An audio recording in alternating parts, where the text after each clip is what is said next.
Melting faces all the way from the parkway walks of the Spire to the tangled paths of the Sump. We are the unregulated plasma beam of rebellion, 665.66 UHMR Chemrat Radio, coming to you live tonight from Bulge's Sumprack City. A power failure at the Arc Danvers thermal exchange has led to toxic leaks across most of the sublevels 30 through 45. Spikes in toxic fog were reported in the Moltu, Rockfur, and Tars Habstacks, with minor reports of it spreading into the neighboring Dorwick Habsinks. Administratum marshals suggest level 3 hazardous environment masks when outside or in fog for the next 3 days. No amount of all-natural grapefruit-scented cleaner can help with this. We gotta go with the hard stuff recommended by Adeptus Janitorius. Fabuloso. Is it purple? I want it to be purple. Okay, it's purple. Perfect. It's still purple here in the grimdark of the far future. Fabuloso. I am your friendly neon-splattered twin vibro axe aficionado Goblin King, joined today by the lead screamer of Ghosts Don't Have Morals. It's the Banshee Siren herself, Emmy. Hello, everyone. Welcome. And we're going to have to cancel some of those tour stops because of the toxic fog. So indefinitely postponed, but we'll make it up to you guys. We'll throw some extra features in the new vinyl. I heard there's going to be a secret show at the trash fence. Yeah, we're going to have to relocate that to our drummer's basement. It's going to have to be a real, DIY show. Wait, maybe his basement's called the trash fence. Yeah, it's a sober art space, the trash fence. We encourage you guys to come, but only if you are wearing your mask. And the Viscount of vacuuming, the Count of cleanliness, our very own Venom Annihilator. It's Drew. I'm so fucking tired of these feral Vespid flying into the streetlights. Those bulbs are expensive. Drive me crazy. I know. Oh my god. Argon isn't cheap these days. You imagine the size of a bug zapper you would need for the Vespid? It's a new Baneblade variant. Instead of any of the guns on top, it's just a giant fucking purple light in a cage. I'm sorry. That's awful. As a Tau player, I'm sorry. As a Kroot player, I should be ashamed of myself. It's the raid pattern Baneblade. Raid pattern Baneblade. Yeah. It comes in 2 color patterns: Deep South and Louisiana Sunset. There's also the variant, the Monsanto Eradicator. So. Oh yeah, definitely the Roundup.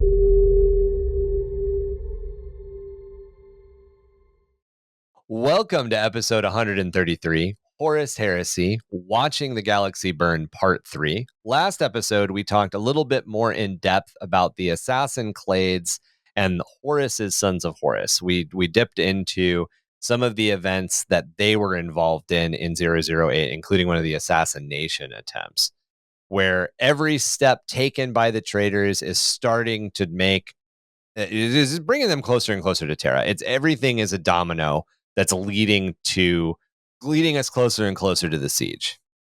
However, before we jump into the last couple of events of 008.M31, we want to let you guys know about something cool we do. If you would like to watch us do the podcast rather than just listen to us do the podcast, head on over to patreon.com/under the Hive of Madness right now and sign up so you can see our beautiful faces and help support the show as we grow. Yes, sometimes we wear fun, silly costumes. I know this episode is going to be released much later than it is recorded, but sometimes we do dress up.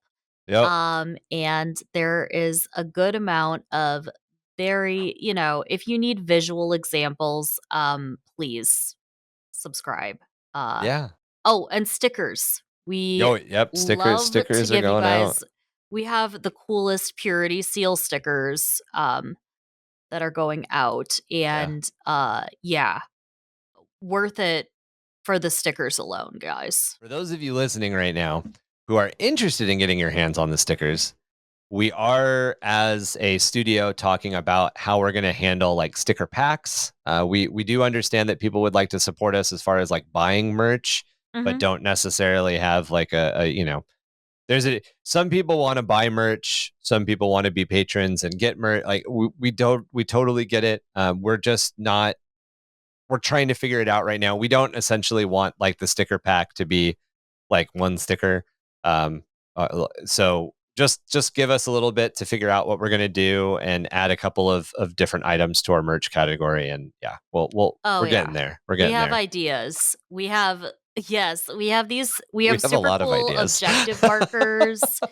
We have objective markers. We have STL files for you guys. We have this awesome RPG of the Necromunda Innsmouth setting we've got that we start every show with. And of course, Drew made Adeptus Adeptus toilet. What? Oh my god!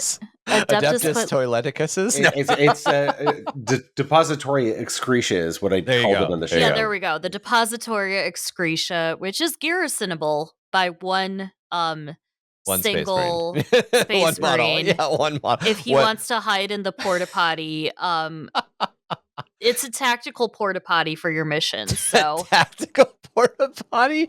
Wait. If one space marine can garrison it, can 4 guardsmen garrison it? Yes. It has a Prometheum-based fusion generator on the back. So I mean, you know, how else are you gonna flush? Standalone unit. Yeah. Okay, so at one point, before we jump into the episode, it got asked to us before it ended up being something that was kind of in the wider world of content, and we didn't really answer it, but we kind of answered it. But I did want to touch on something. There is a thing that is going on in the wider Warhammer content world right now where people are imagining that there are, because of the amount of purity seals that exist on everything, there has to be entire agri-worlds dedicated to the production of bees and beeswax. And from a lore perspective, Prometheum is essentially crude oil. That is its served function. It's a sci-tech word for crude oil. Liquid paraffin, which is used in most modern candles, is a byproduct of fossil fuels.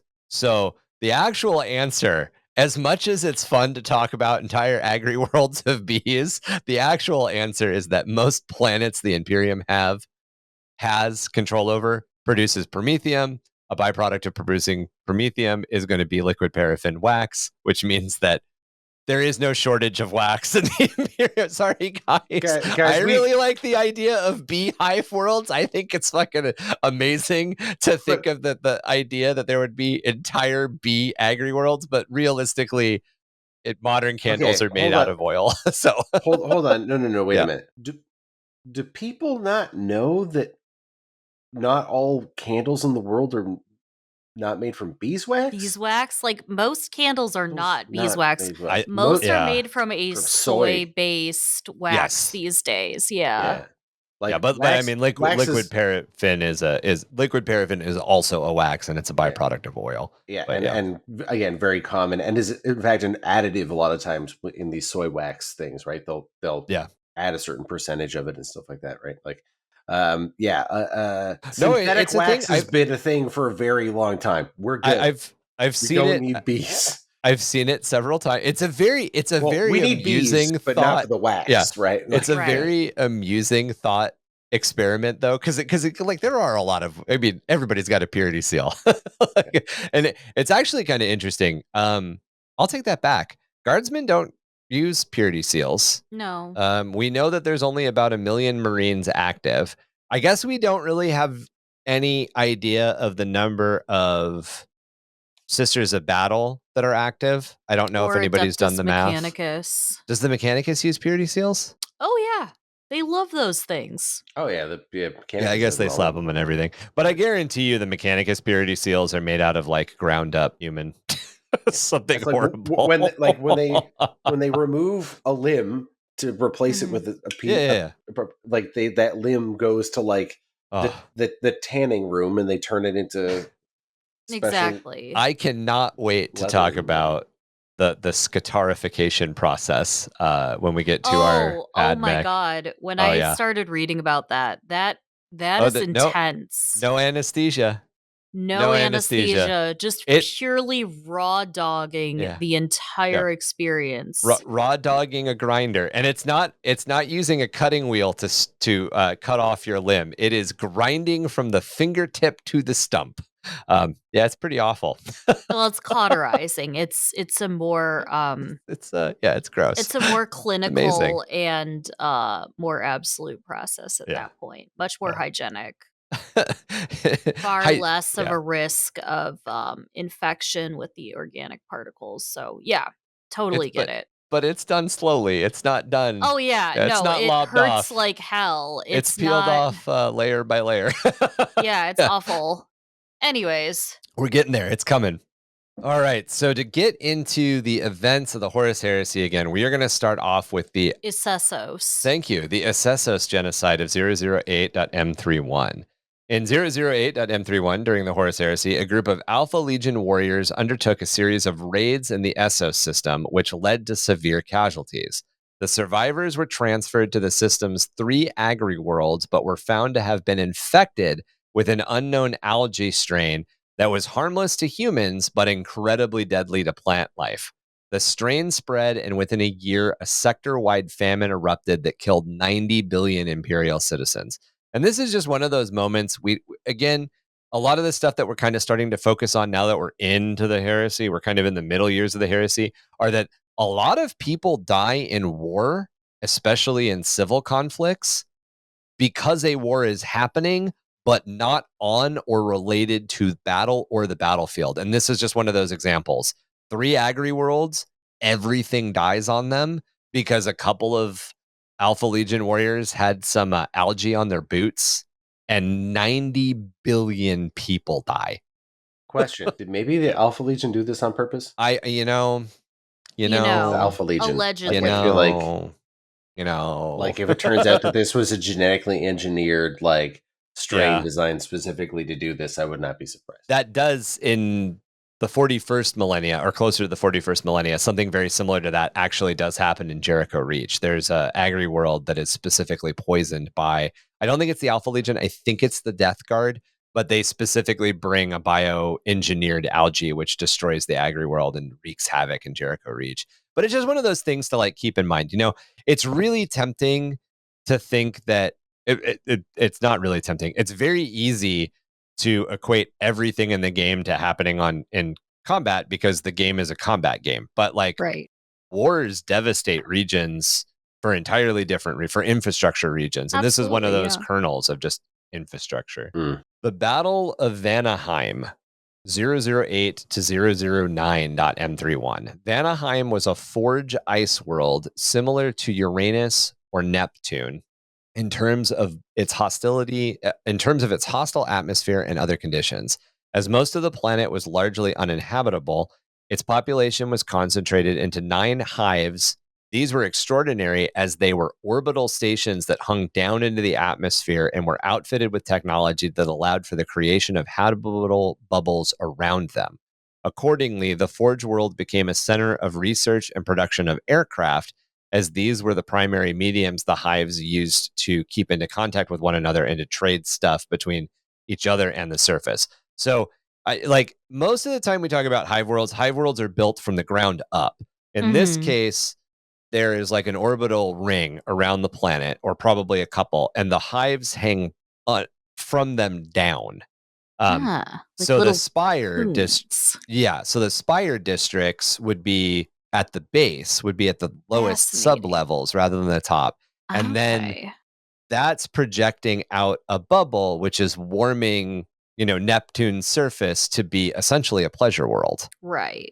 So it's really kind of cool, and it's just something to play with. And again, dark age of technology. This is a forge world. Obviously, this tech the Imperium doesn't know how to run. When the Horus Heresy erupted, Vanaheim initially attempted to stay neutral. However, the Iron Warriors 72nd Grand Battalion under Warsmith Orbarok's Grolin came across one of the Forge World's Tithe fleets. While Grolin had been ordered to support the dark compliance of Paramar 5, which we have an entire episode on, or a couple episodes on, the knowledge and resources extracted from this Tithe fleet convinced him that he should take his forces, as well as Perturabo himself, and use them on capturing this particular Forge world rather than attempting to garrison the embattled world like Paramar 5. So Paramar 5 went through some shit. Alpha Legion showed up, a bunch of shit happened, bunch of fighting, and it just wasn't really a complete world anymore, as to where this is like a glittering jewel. So instead of going and adding to the fiasco and the melee and the destruction of this other world, I'm going to take this planet essentially for boss. And because it's so awesome, I'm going to get points, was kind of Right. the mentality, if that's you will. Boss points. Yeah. You can cash them in at the end of the week for extra times off. That's right, You know, right. You get like exactly. you get an extra half hour at your lunch. Is that how that works? Yeah, definitely. And Perturabo is the boss. Out of the Primarchs, the one that you want to give you a good performance review is Perturabo, because Perturabo either gives you a good performance review, which means he probably doesn't say anything, or he throws you across the room. Yeah, he's a little unstable. Like, you'd have to walk on eggshells around that man for sure. To be honest with you, though, of all of them, I think he's the one I'd probably want to work for. He's the one who makes the most sense. The rest of them are fucking lunatics. Yeah. I don't know. Magnus has some cool ideas. Like, I respect Magnus, but I don't think I'm punching on that dude's level. I'm not going to be able to have a conversation with that guy. At least when Perturabo tells me I got to go, like, I don't clean the,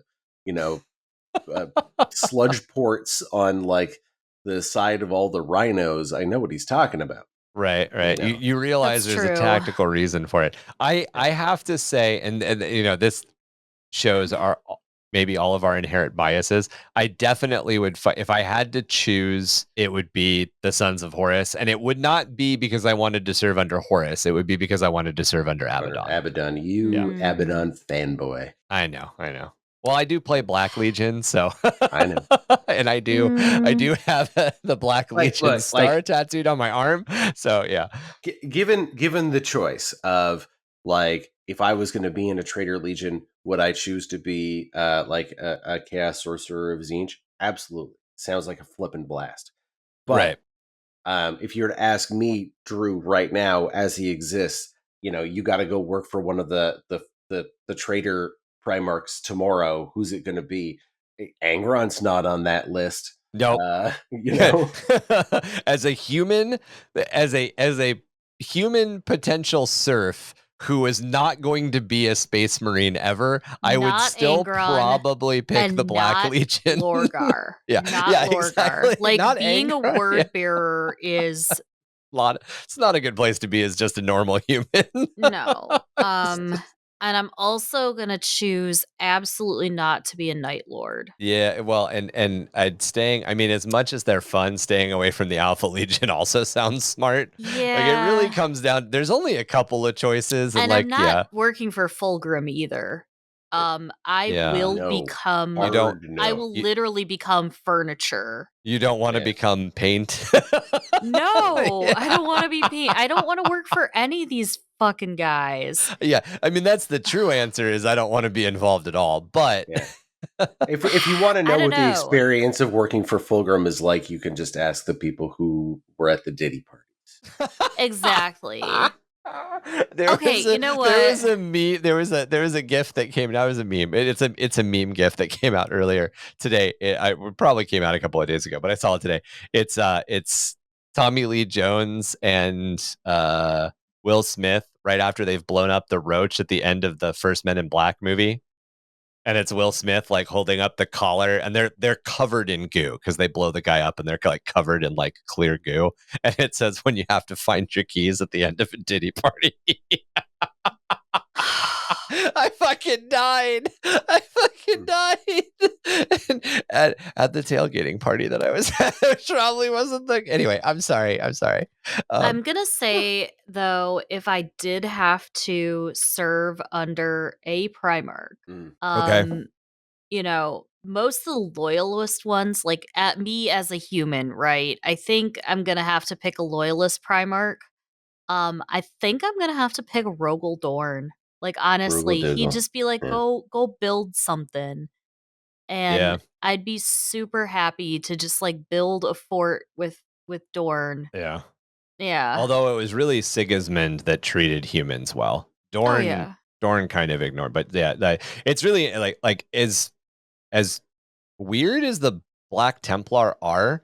The Black Templar are actually one of the few chapters, the Black Templar, the Salamanders being another one, that actually kind of treat their humans okay, which is interesting.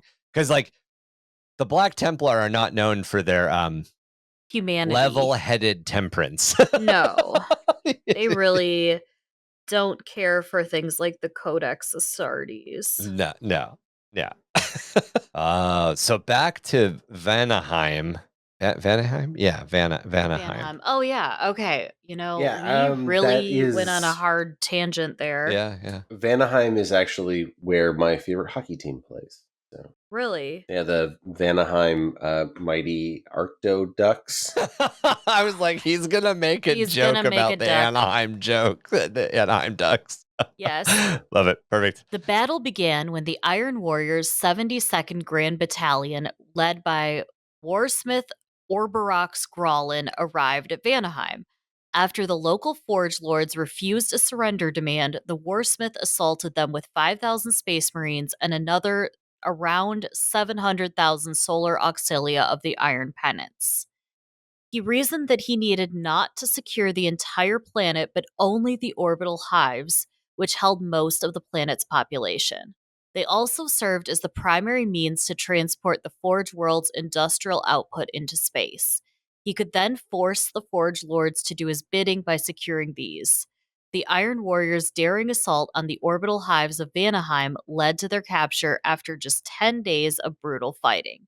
With those in hand, the rest of the planet soon surrendered. With Vanaheim conquered, the planet's industrial output was rerouted to support the traitors' cause. This attracted unwanted attention from nearby loyalist forces, while local tech priests sent messages requesting aid out into the void. The first response arrived in the form of a Shattered Legions warband led by Captain Kazin Rudarak of the Salamander's 53rd Company. Rudarak's force was a collection of Salamanders, Raven Guard, White Scars, Solar Auxilia, Imperial Army regiments, and Divisio Aeronautica contingents. This motley army was too weak to retake Vanaheim by force and would subsequently wage an extensive guerrilla war against the Iron Warriors in the void, the air, and on the land. The Loyalist guerrilla campaign disrupted the traitors' presence for a time. However, when Rudarik's forces made a more daring airborne attack on one Forge Fane on Vanaheim's surface, Beta X-15A, they were drawn into a trap. Even as they succeeded in completely destroying the Forge Fane, depriving the Iron Warriors of important war material, the attack destroyed 2/3 of the Loyalist guerrillas' aircraft. It further caused heavy personnel losses, with Rudarik among those listed as fallen in combat. It's interesting to me, or one of the things that I find interesting about Vanaheim is that, we just talked about how all of the hive cities, all of the human habitable places hang, from orbit, and they obviously all have lots of like life support systems, and they extend these like pleasure bubbles down onto the surface of the world. They make it very, very human. But the Mechanicus is just like, fuck you guys. We're going to put a Forge Fane here in the middle of the snow. Like the most unhospitable place. And the Mechanicum is like, don't care, don't have skin. like, If only. I too would love to like not have skin. as the winter months begin to set in upon those of us in the Midwest, the desire to be less flesh and more metallic. I too crave the cold certainty of steel. Right, exactly. Yeah, but yeah. attach like some kind of like snow auger removal system to my shins. That'd be Right. great. Yeah. Well, you could get those Crocs with the little snow plows in front of them. It's kind of, or did you see the Crocs with the snow chains on them? Anyway, Oh yeah, those are great. it's kind of like how you mentioned, or not how you mentioned, but it's kind of like how you developed the is it Thalassica?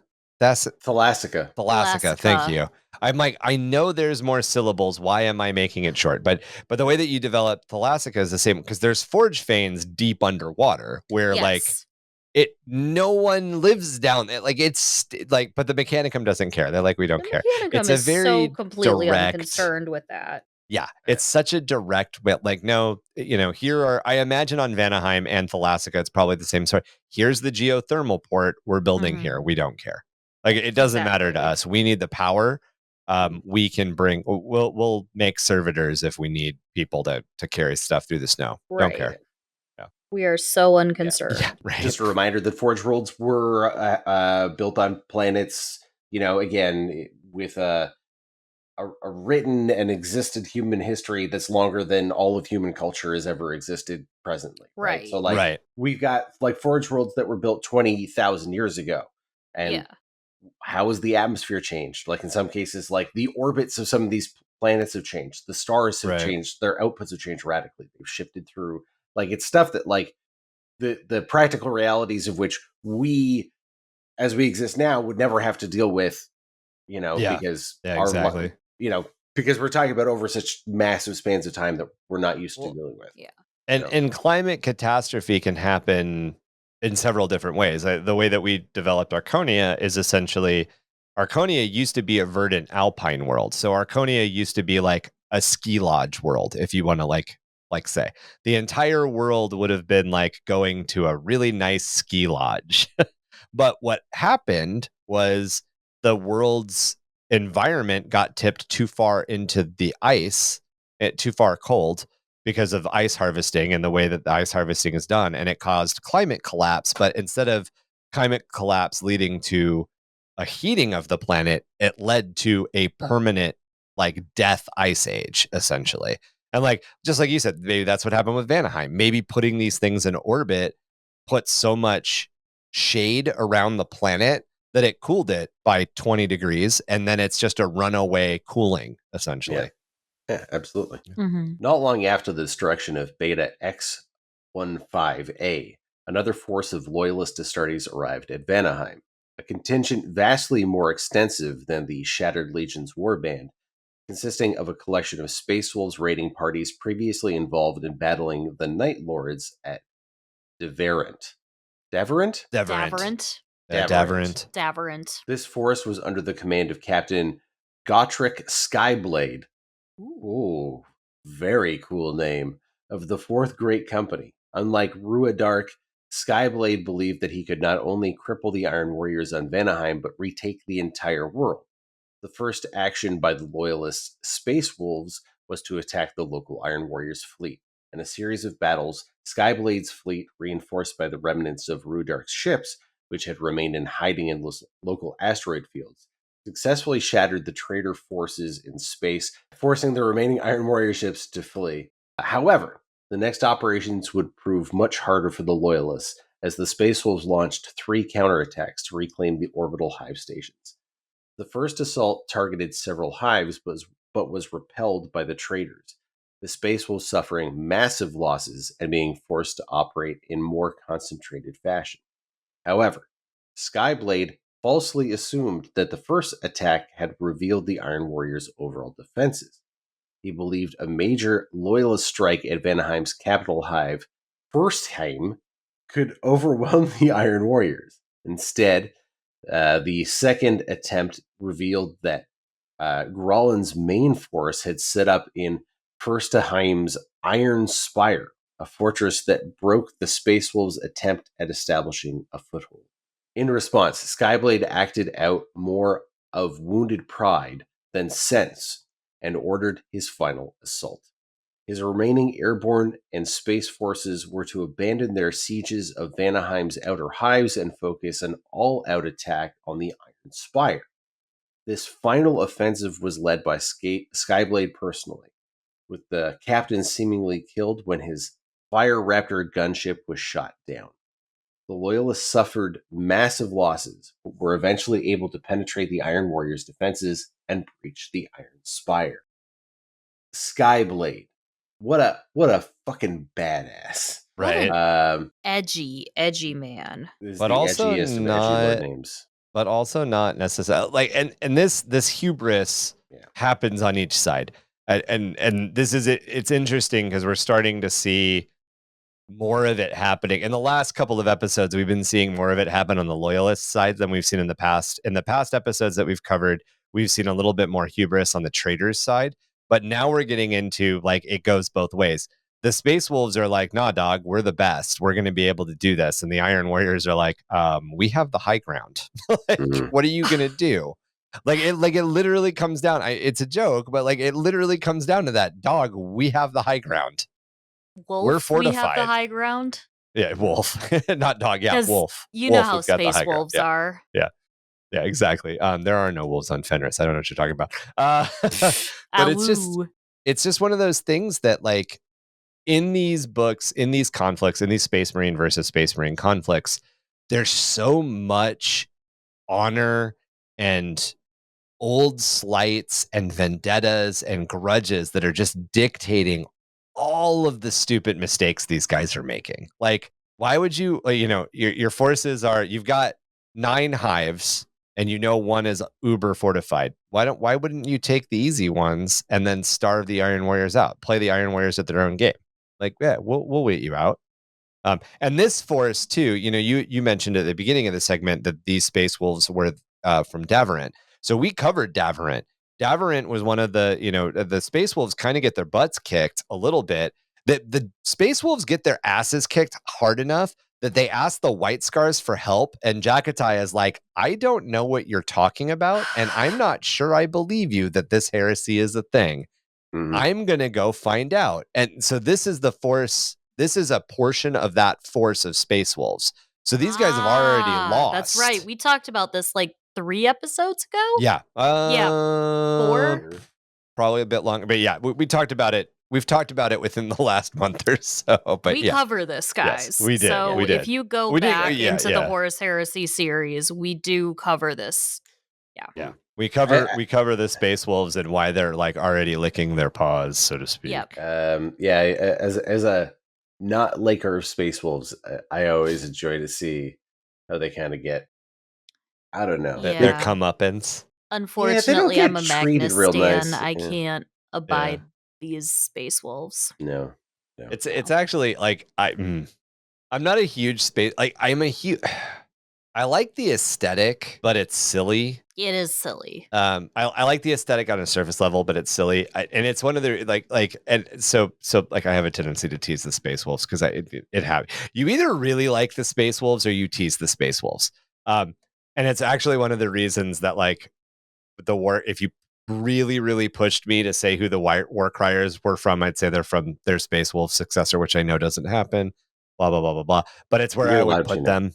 I put them in either Ultramarines or Space Wolves. And it's because those are the 2 chapters I give the most shit to. So I'm like, if my own chapter's probably from one of those. Like just to pay myself back a little bit. But anyway, it's interesting to see the hubris on the side of the loyalists. And for sure. Yeah. And it makes sense. At the end of the day, all of these guys are superhuman, transhuman, superhuman warriors who are bigger than humans and kind of look down on everybody else in the galaxy. And then when they come into conflict with each other, they have a tendency to be like, none of these other forces matter.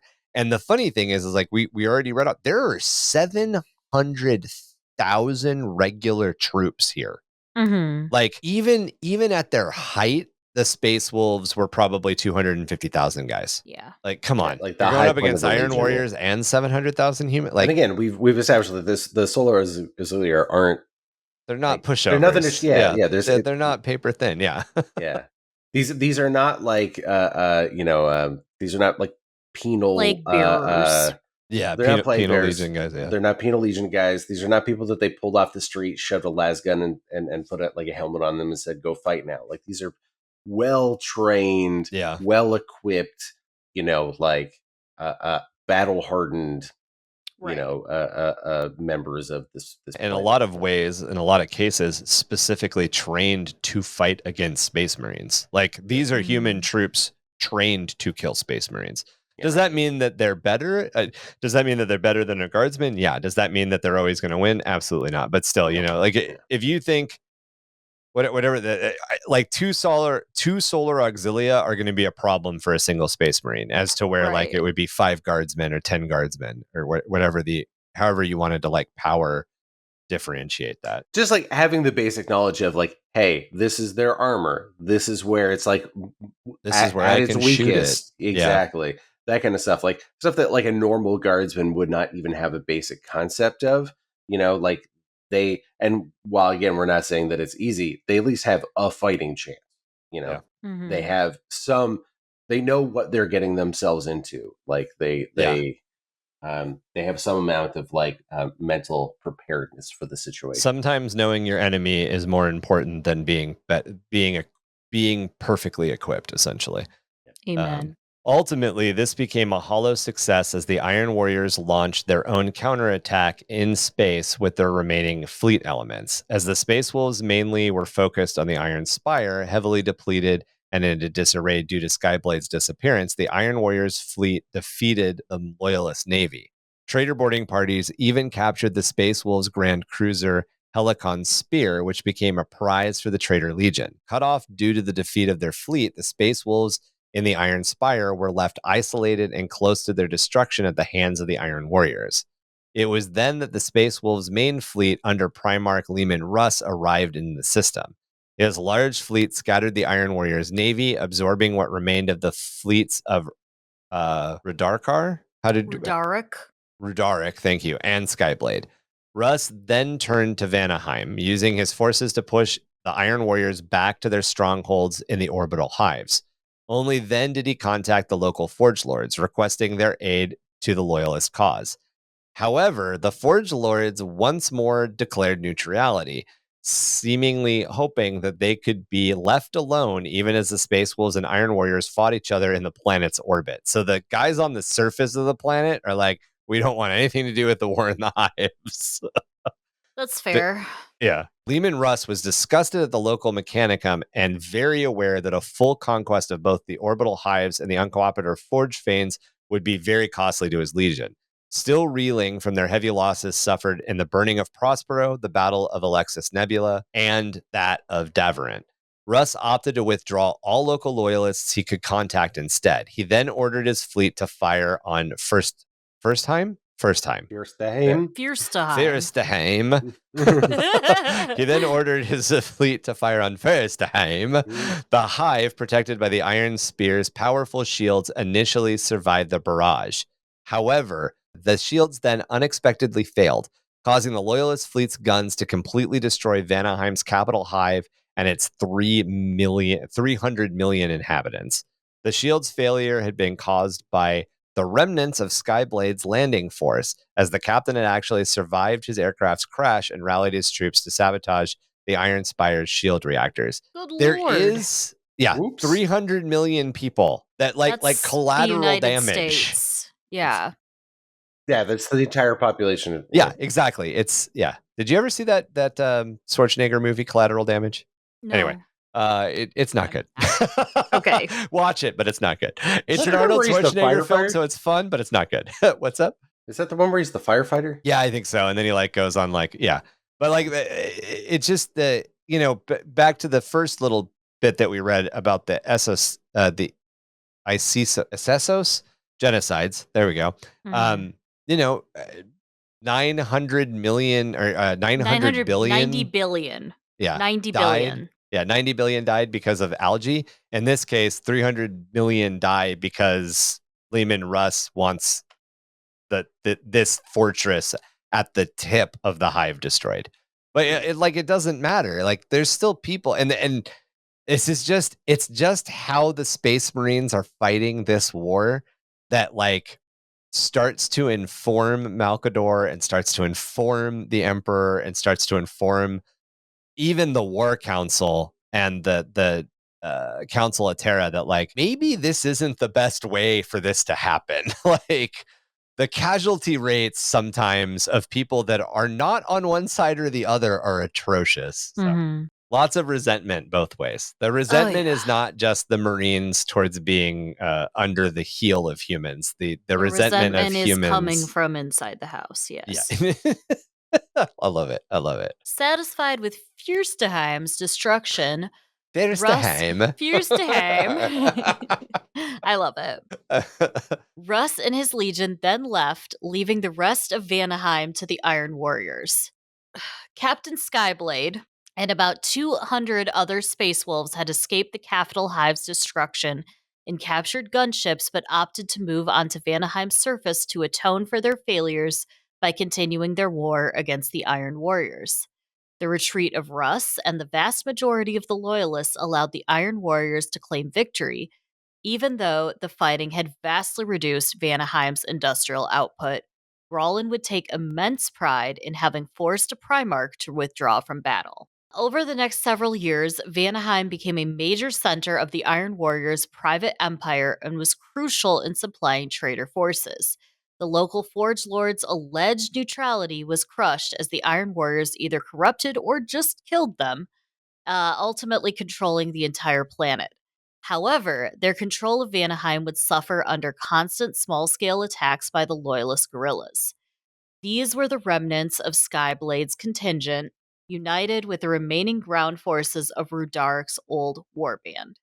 When Vanaheim was eventually retaken by the Imperium in the Great Scouring, a small Loyalist force drawn from 4 Space Marine legions reemerged, having kept up the fight all these years. It's so fucking crazy. Like, so the Great Scouring is essentially the very beginning of I take that back. It's the second half of M31, Mhm. if you want to say. And like, I mean, so the Great Crusade took 203, roughly 203 years. That's the number that's popping into my head. Mhm. The Heresy is between 7 and 12 years, depending on where you draw the line of where it started and where it truly end. But Mhm. generally speaking, it's about a 8 year conflict. So the Scouring, if you think about it, is going to be the traitors are defeated, and we're now trying to get the traitors out of all their embedded positions. Well, it took you 203 years to get everybody out of their embedded positions the first time. Now it's going to take you another 200, essentially. So, like, these guys came back into Imperial compliance potentially like 100 years later, like 100 Mhm. years after the heresy had ended or whatever. Right. Like, and it's just like, oh, you're still here fighting? And this isn't the only case. This happened on several worlds. Right. They were running like guerrilla ops for generations, essentially. Yeah. Mhm. It's kind of wild. Just shows how like crazy long lived Space Marines are, really. Yes. Like that Yeah. that's the takeaway. These guys live for like 400 or 500 years. Easy. Mhm. Lieutenant Titus is over 100 years old. That is true. He served in the Death Watch for 200 years, sir. I But that's have to impossible. have, like, I need now, like, a Space Marine, kind of like romance novel where some girl meets some mortal girl meets a Space Marine, and he's like, "I'm 17," and she's like, "How long have you been 17, Edward?" Oh my god.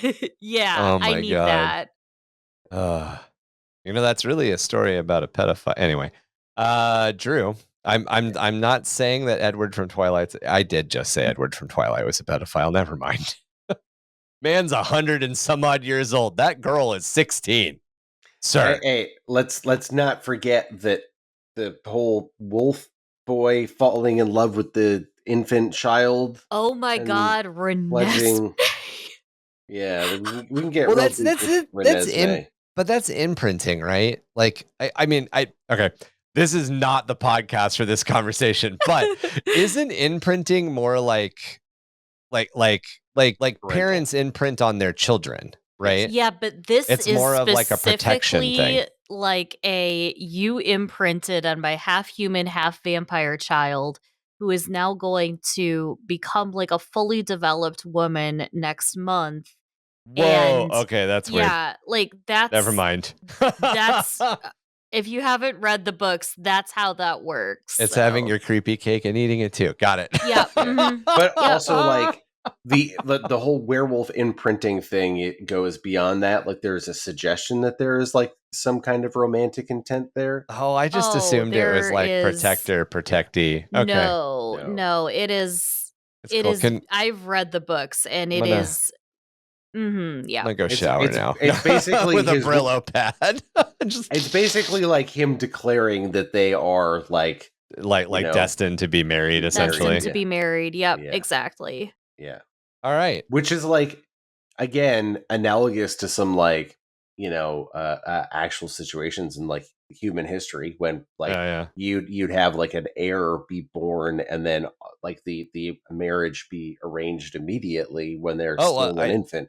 A really good way to protect your dynasty in ancient Egypt was to have your newborn son marry your daughter, because then the bloodline could stay pure. And sometimes the daughter was not that old. And in Egyptian, at least in Upper Egyptian, which was the earliest period of Egyptian history, the woman determined your not manifest destiny. What's the other thing? Divine right. The woman determined your divine right. So even though the male ruler was a ruler by divine right, it was the woman's bloodline that determined his ability to be. Yeah, that's where the line of the monarchy followed, was through through the woman instead of the man, which definitely led to some interesting mummies. No kidding. Tangent into This has been a tangent. This has been a tangent. Yeah. Maybe we should get back to the Battle of Dwell. Yeah, that. The Battle of Dwell, settled sometime during the Dark Age of technology by colonists from Molech. Dwell consisted of many fortified towns, orbital platforms, and spaceports, and was brought into the Imperium without bloodshed by Rabute Gilliman in 977 M30. What a good boy. The world harbored a network of esoteric warp technologies of potentially Xenos origin, predating the Age of Strife. The network was found to preserve and combine the memories and knowledge of Dwell's people upon death. This network was called the Mausolytic. The Mausolytic Precinct. Oh, I get it. The Mausolytic Precinct. Mm-hmm. In the aftermath of the Drop Site Massacre, Iron Hands commander Shadrach Medusan led a series of reprisal raids against the Sons of Horus in revenge for Horus's treachery. Eventually, Shadrach even marshaled a significant contingent of loyalist troops on Dwell.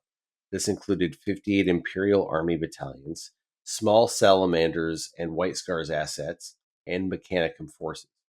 When Horus was able to identify Medusan's base of operations, he had his legion launch an immediate attack. After brushing aside the Imperial Army troops and landing assault, the traitor Astartes were shocked to discover hidden Astartes teams throughout the loyalist defensive line on the planet. Although the Sons of Horus eventually prevailed due to superior numbers of Astartes, their commander, Horus Aximand, was gravely wounded. Horus Aximand was gravely wounded in the face. The loyalist forces proved a far tougher nut to crack than they had anticipated. After the battle, Horus would meet with Fulgrim, Mortarion, and the remaining Iron Hands under Shadrach. During this meeting, loyalist forces almost assassinated the War Master with fire raptors before escaping. 5 days later, the traitor forces left the planet, a smoking. So Molech was a planet that the Emperor. So some really weird shit happens in the crossover time period between the end of the Unification Wars and the beginning of the Great Crusade. One of those events is that some people from Terra, including the Emperor, go to Molech, and they go to Molech using an Eldar webway. So there's a lot, and if you to read between the lines of what's being talked about here, Dwell was settled by Molech and shared a bunch of technologies that Molech had, including this Xenos stuff that honestly sounds a lot like a world tree from an Exodite world. And a world tree in an Exodite world is essentially the same as an infinity circuit. So as these people are dying, their memories and everything are being stored. Like, this is very, very clearly an indication that this was probably an Eldari planet of some sort, probably an Exodite planet, but who knows?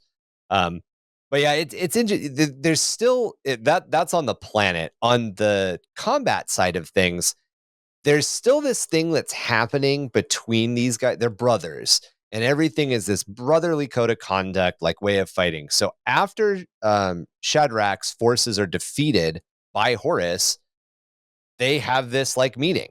They're like, hey, come to the table. You lost. Come to the table. We're going to talk. And Shadrach's like, fuck no, we're going to try to assassinate you. Because like the Imperium realizes to a certain extent by this point that Horus just has to be killed. Like, it's not an honor thing. It just has to happen. And a lot of the reason is because of how bad, at this point, Ishtvan 3 and the drop site massacre of Ishtvan 5 are known. These are not hidden things. The atrocities of the Ishtvan system are well known.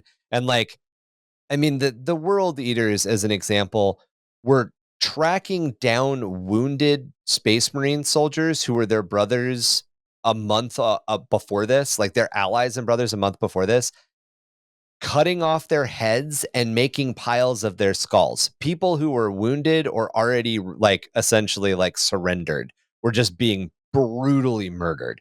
And like the Imperium, or at least these certain elements of the Imperium, are like, fuck no, we're not tolerating this shit. And yeah, and like just like last episode where we talked about Dagonet and the execution force, there's just this idea that Horus needs to be stopped no matter what is very much now part of the Imperium's role. But they're not following honor anymore. Horus might be following honor, they're not. And I mean, Horus isn't. Let's be real, Horus isn't, but the trappings, the appearance of honor, if you want to say. Sure. The Siege of Baal begins in 008.m31. At the start of the Horus Heresy, most of the Blood Angels Legion was cut off and besieged, first due to the Cygnus campaign, which we talked about in a former episode, and then because of the coming of the Runestorm. Those Blood Angel detachments that had not operated under their Primarch Sanguinius were left isolated and often believed themselves to be orphaned. So all of these little groups, all these little battle groups think their Primarch is gone. They think the majority of the Legion is gone. Just keep that in your mind. This is right around the time that the Blood Angels come back. I know we already covered them coming back, but that also happened in 00. All of this stuff is happening in the same year, essentially. The Blood Angels garrison at Baal was left under strength. However, it remained a powerful loyalist stronghold, serving as a de facto fortress world and the main base for the Imperium in the region dominated mainly by the traders. So this is one of the few fortress worlds in an entire region of space that is now under Horus's control. This garrison was bolstered by scattered elements of the Imperial Fists and Shattered Legion survivors, who had fled the drop site massacres. These scattered reinforcements were quickly pressed into service, eventually forming 8 provisional battalions, roughly 8,000 Space Marines strong. In enlisting these forces, the Blood Angels commander Warden Arkhad was unwilling to let loyalist Space Marines leave the world again once they sought refuge or information. So anybody who's coming to him, these Imperial Fists guys, these members of the Shattered Legions that are like, we just need to rearm and move on, he's like, no, you can't leave my fucking... Welcome to the Blood Angels. Most notably, he denounced the Salamander's crew of the cruiser Eben Drake as traitors after they refused to join the defense of Baal and recruited local Shattered Legion members to their search for the Primarch Vulcan. Where's Dad? Yeah, some stuff is happening. Don't care. Where's Dad? Yes, the Salamanders are trying to find Dad, and even though you'd think that Arkhad would be like with that cause because he doesn't know where his dad is either, he's like, no, you guys are traitors. I'm like, really? We're just trying to go find Vulcan, bro. Like, come on. Mm-hmm. A raid against the Loyalists were the traitor forces of the Sons of Horus, the Emperor's Children, and the Forge World Cyclothranes Tagmata. Despite being isolated from the Imperium, Baal's defenders resisted 2 major attempts by the traitors to capture the world. While Baal's siege began in 008.m31, it would not come to an end until 013.m31. Wow. Yeah.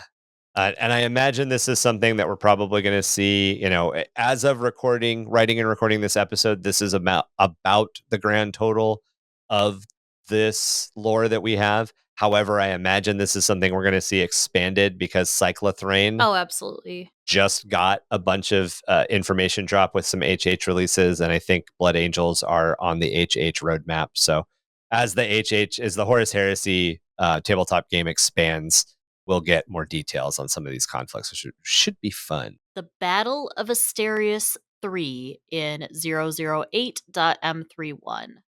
The moon of Asterius 3 had become the target of the Emperor's children in 008.m31. It had been the base of a loyalist mechanicum mining operation which had dug out an intricate network of tunnels within the lunar body. After news of the heresy had reached the moon, these tunnels became heavily garrisoned with troops of the Imperial Army and loyalist legionnaires from the Iron Warriors.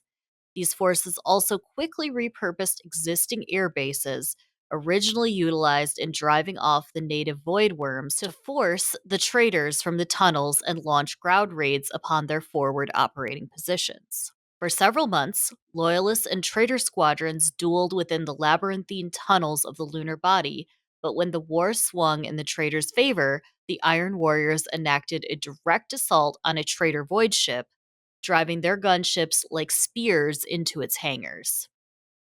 After seizing the vessel, the Iron Warriors destroyed the moon through sustained bombardment before leaving the system in their captured vessel. Fucking pirates.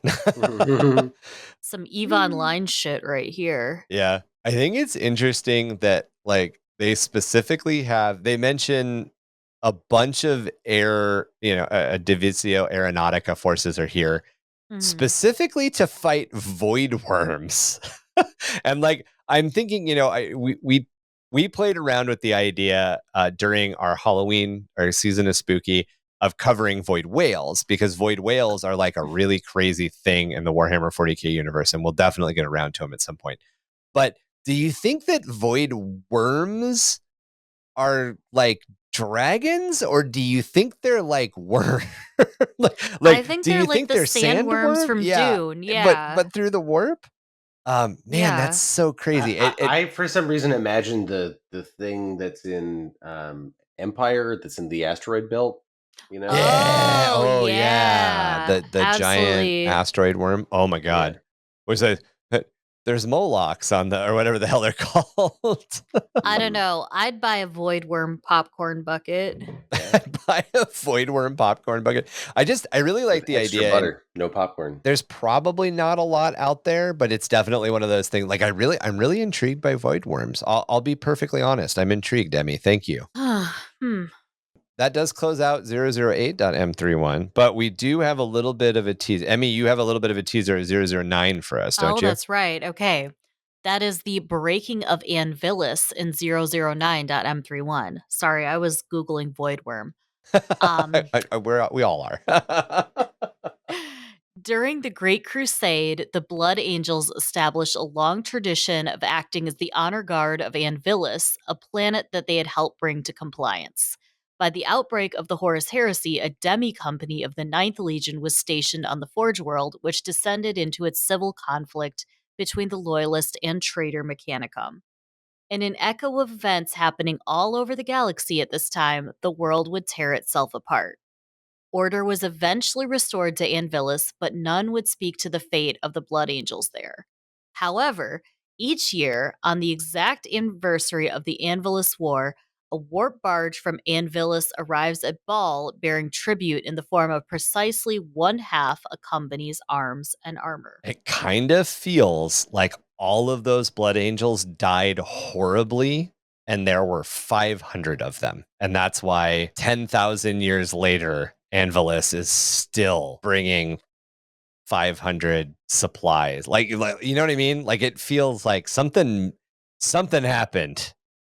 Something happened. And that's where we're going to leave it today, guys. It's a little bit of a shorter episode. And the major reason is because the next big event in the timeline deals with Inuit, which is Dorn's planet, home planet. Right. So, as we get a little bit more into 009.m31, we wanted to take a little bit more time to like get into Inuit a little bit more in detail and talk about the siege and the battles that happened in the Inuit system and all of that stuff as they apply to this. But, it just, sometimes sometimes we can give you it's a stretch. Do we give you a 2 hour and 45-minute episode, or do we give you a tight just over an hour? Yeah, I don't know. And, Remember that time we went for 5 Oh my hours about God. Tyranids? Oh my God. The Tyranid 3.5 episode, I think, is 2 hours and 45 minutes. And then, of course, we did Yeah. the Patreon before it. So, Yeah. yeah.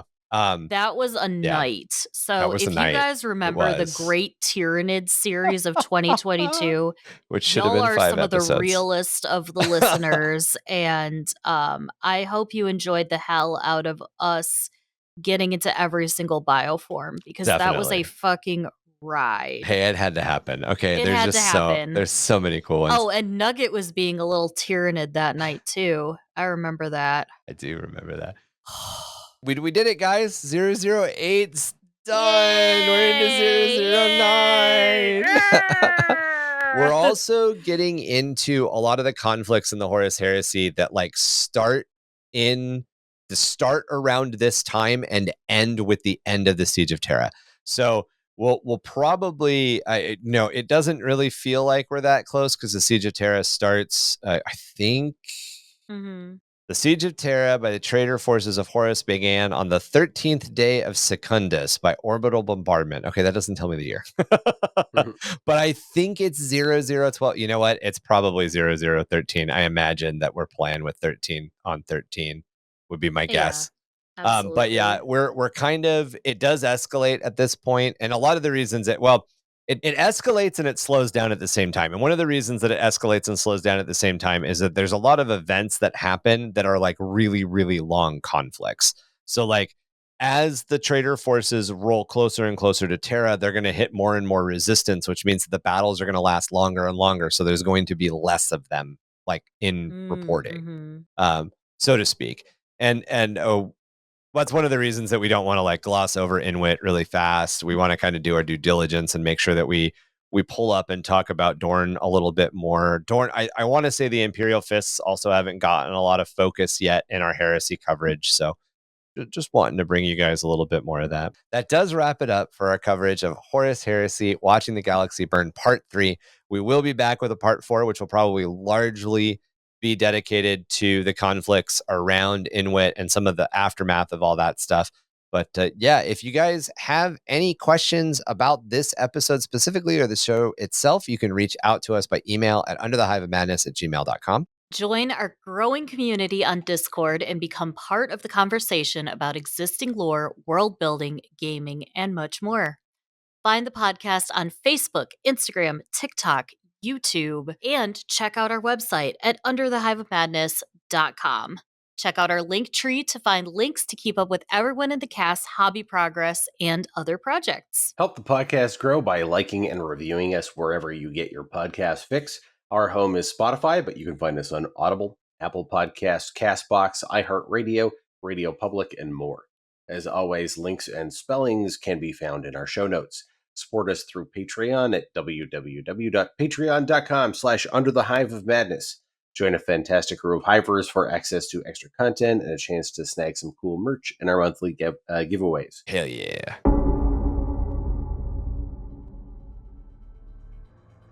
Bulges Sumprack City, your number one source for skin-tight synth leather pants, grok-side frilled vest, bolter-studded belts, and all the upper hive attitude you can stuff down your pants. Check out new merch from Zygonia's latest releases, clothes that will piss off your paw and make your ma faint. Bringing you Twin Fists of Rebellion, we are the truth peddlers of the Pirate Voxwave 665.66 UHMR Chemrat Radio, reminding all of you Chemrats, hive mice, and sump ghoulies to keep those dials fixed. Right here, same ratty frequency for a dose of the same ratty-ass attitude. In the horror frost-choked frost hollow, eldritch beasts stir, their 4 razor-clawed arms and 6 red eyes. a blasphemous riddle towards existence whispered only in the cursed tongues of the abyss, where the very air tastes of madness and despair. They prowl through the ice-crusted tunnels, moving with an unnatural silence, their breath fogging in the cold as if mocking the living warmth they lack. Each step echoes like a death knell, reverberating through the icy corridors, spreading dread to any who dare to listen. To glimpse them is to invite doom, for their gaze alone drains the will, and their touch promises only a quick descent into frozen oblivion. That's creepy, man. That is creepy. And as always, find a book somewhere in the Underhive and fucking read it. And brush your goddamn teeth. Do you have any cleanliness messages for us there? Wait. Did a ghost just go by behind you? Did you just get No, haunted? that was the doorbell. Okay. We just heard the door buzzer, which is really, it's not the time for someone to be buzzing. It's 12:20 a.m. Yeah. All right, guys. Well, thank you very much. Thank you, listeners. We will talk to you later.